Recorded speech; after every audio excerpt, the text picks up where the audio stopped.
दोस्तों आज की वीडियो में हम डेथ क्लेम फाइल कैसे किया जाता है वो देखेंगे। अगर आपको भी इस तरह की परिस्थिति हुई है जहां आप डेथ क्लेम फाइल करना चाहते हैं तो किस तरह से किया जाएगा ये ध्यान से आपको देखना है। तो इसके लिए आप समझ जाइए कि आप उमंग ऐप से नहीं कर सकते हैं, आपको ऑनलाइन यहाँ पे करना होगा। और ऑनलाइन करने के लिए जो मेंबर होम वाली साइट है यहाँ पे आप देखेंगे तो यहाँ यूएन पासवर्ड वाली चीज है। अगर आपका रीजन के अंदर डेथ डला होगा तो आप यहाँ पे लॉग इन नहीं कर पाओगे, लेकिन अगर रीजन में डेथ के अलावा कुछ और डला होगा तो आप उसे खोल सकते हो। आपके पास यूएन पासवर्ड है तो आप यहाँ पे पासबुक वाली साइट ज़रूर खोल सकते हो, लेकिन आप लॉगिन नहीं कर पाओगे। ये जो पासबुक वाली साइट है ना, यहाँ आप यूएन पासवर्ड से लॉगिन कर सकते हो। हम यहाँ पे डेथ क्लेम के लिए देख रहे हैं तो हम नीचे चलेंगे, नीचे आ रहा है death claim filing by beneficiary. जब हम इसको टच करेंगे तो यहाँ पे हमें ये डिटेल्स डालनी है। अब इस चीज़ को समझिएगा कि अगर जो पर्सन एक्सपायर हुआ है उन्होंने नॉमिनी फॉर्म भरा है तो ही आप इस वाले लॉगिन को कर सकते हैं। अगर नॉमिनी फॉर्म नहीं भरा गया है तो आप यहाँ पे लॉगिन नहीं कर सकते हैं। हम जिनका अभी केस देख रहे हैं उन्होंने नॉमिनी फाइल किया हुआ है और हमने यहाँ पे सारी डिटेल एंटर की है। और डिटेल एंटर करने के बाद हमारे पास किस तरह की स्क्रीन आ रही है वो मैं आपको दिखा रहा हूँ। जब आप अपना लॉगिन कर लेंगे ओटीपी के थ्रू तो आपको इस तरह की स्क्रीन नजर आएगी। यहाँ पे जब आप लॉगिन कर लेंगे फिर आपको यहाँ पे सिर्फ एक पेज का फॉर्म नजर आएगा। इसमें हमें ज़्यादातर चीज़ें पहले से भरी हुई मिलेंगी। जो आपने नॉमिनी फॉर्म में भरा हुआ है उसके अकॉर्डिंग ही आपको यहाँ पे चीज़ें दिख रही हैं। तो यहाँ मैं आपको समझा देता हूँ शुरू से कि यहाँ क्या क्या एलिमेंट है। यहाँ आप देख लीजिए कि यहाँ पे सबसे पहले आपको एम्प्लॉय के बारे में बताया जा रहा है। यहाँ सबसे इम्पोर्टेंट जो देखना रहेगा वो मैरिटल स्टेटस रहेगा कि मैरिड है या नहीं मैरिड है। अगर देखो जो पर्सन मैरिड था तो वहाँ पे मैरिड होना चाहिए। अगर अनमैरिड लिखा हुआ है तो परेशानी वाली बात है, फिर आप ऑनलाइन इसे नहीं कर पाओगे। फिर आपको एक लंबा प्रोसेस करना पड़ेगा, करेक्शन करवानी पड़ेगी, उसके बाद ही आपका होगा। अगला जो मैं बता रहा हूँ ना ये बहुत ज्यादा इंपॉर्टेंट है। सबसे पहली चीज समझ लीजिए कि यहाँ पे लास्ट एम्प्लॉयमेंट ही आता है। मान लो कि एक एम्प्लॉय है जो एक्सपायर हो गया, उसने पहले मान लेते हैं 3 कंपनियों में काम किया है। तो 3 कंपनियों में काम किया है तो आप फॉर्म कौन से आईडी से भरेंगे? आपको सिर्फ लास्ट वाली कंपनी से ही फॉर्म भरने का ऑप्शन है। पहले वाली दोनों कंपनी का आपको ट्रांसफर करना होगा। ये ट्रांसफर आप ऑनलाइन कर सकते हो या अगर जैसे आप लॉगिन नहीं कर पा रहे हो तो आपको ऑफलाइन ट्रांसफर फॉर्म भरना होगा। इसमें जो साइन करने वाली बात होती है वो साइन जो नॉमिनी है वो अपने साइन कर देगा। डेथ क्लेम बेसिस पे नॉमिनी के द्वारा साइन किया जाएगा, ट्रांसफर करके लास्ट आईडी में पैसा लाया जाएगा। उसके बाद लास्ट आईडी से ही डेथ क्लेम फाइल किया जाता है, जैसे कि यहाँ आप देख रहे हैं। अब नेक्स्ट पॉइंट जो मैं कहूँगा वो बहुत ही ज़्यादा इंपॉर्टेंट है, इसको समझना बहुत ज़्यादा ज़रूरी है। यहाँ आप देख रहे हैं date of exit. Date of exit अगर डेट ऑफ डेथ के बराबर है तो ही आपको EDLI का बेनिफिट मिलेगा। EDLI का बेनिफिट है 2.5 लाख से 7 लाख रुपए मिलेंगे इंश्योरेंस के नाम पे, लेकिन उसके लिए कंडीशन यही है कि जो डेट ऑफ डेथ है वही डेट ऑफ एग्जिट होनी चाहिए। वो कैसे हो सकता है? वो ऐसे हो सकता है कि मान लो जो मेंबर एक्सपायर हुए हैं वो नौकरी में थे, चाहे वो छुट्टी पे थे, घर पे थे, लेकिन कंपनी ने उन्हें अगर निकाला नहीं था तो कंपनी वाले डेट ऑफ डेथ जो है वही डेट ऑफ एग्जिट डालते हैं, तभी EDLI का बेनिफिट मिलेगा। इसके साथ में ही आप रीजन ऑफ एग्जिट देख रहे हो तो ये रीजन ऑफ एग्जिट बहुत ज़्यादा इंपॉर्टेंट है, क्योंकि मान लेते हैं कि अगर मान लो मेंबर नौकरी पे था और मेंबर एक्सपायर हो गया, डेथ इन सर्विस अगर कंपनी डालेगी तो ही आपको EDLI का बेनिफिट मिलेगा। रिटायरमेंट नहीं होना चाहिए। इस वाले केस में क्या हुआ है, इस वाले केस में पर्टिकुलर यहाँ पे जो डेट ऑफ डेथ है वो 10 जुलाई है और यहाँ पे एग्जिट जो हुई है वो 31 मई की हुई है। तो यहाँ पे मेंबर पहले रिटायर हो गया, उसके बाद मेंबर एक्सपायर हुआ है, तो यहाँ पे ये रिटायरमेंट वाली बात सही है, इसमें कोई दिक्कत नहीं है। लेकिन अगर आपके केस में आप देख रहे हैं तो यहाँ पे एग्जिट के अंदर में वो होना चाहिए डेथ इन सर्विस, ठीक है, ये होना चाहिए। और फिर हम नीचे चलेंगे।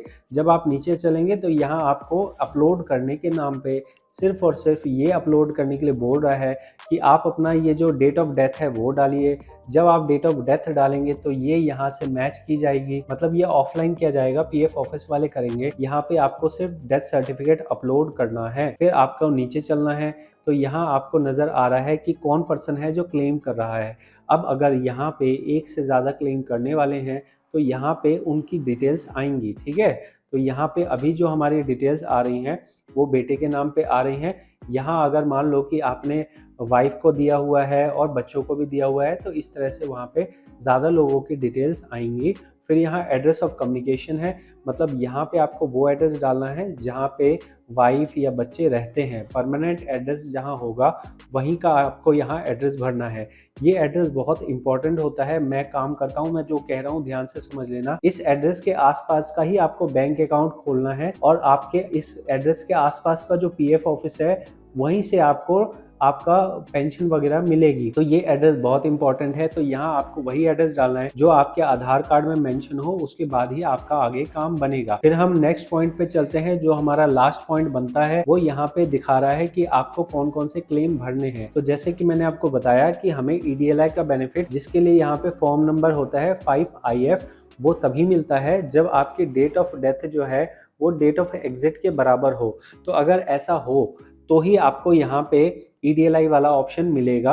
यहाँ पे इस केस में पर्टिकुलर इसलिए नहीं आ रहा है क्योंकि इन्होंने कुछ गलतियाँ करी हैं, इसकी वजह से इनका नॉट एलिजिबल आ रहा है। और अगर नॉट एलिजिबल आ रहा है तो यहाँ पे आप इसे ऑनलाइन फाइल नहीं कर सकते। लेकिन आपके केस में जब आप इसे टच करेंगे, इसे टच करेंगे, इसे टच करेंगे और इसे टच करेंगे तो अलग अलग सेगमेंट खुल के आएंगे और उन सेगमेंट्स में जो जो डिटेल्स आपसे पूछी जा रही है वो सारी डिटेल्स आपको भर देनी है।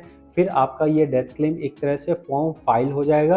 और फॉर्म फाइल होने के बाद आपको यहाँ पे होम पे वापस जाना है और फिर ई साइन पे जाना है। जब आप यहाँ ई साइन पे आ जाएंगे तो आपको यहाँ पे आपका क्लेम नज़र आएगा।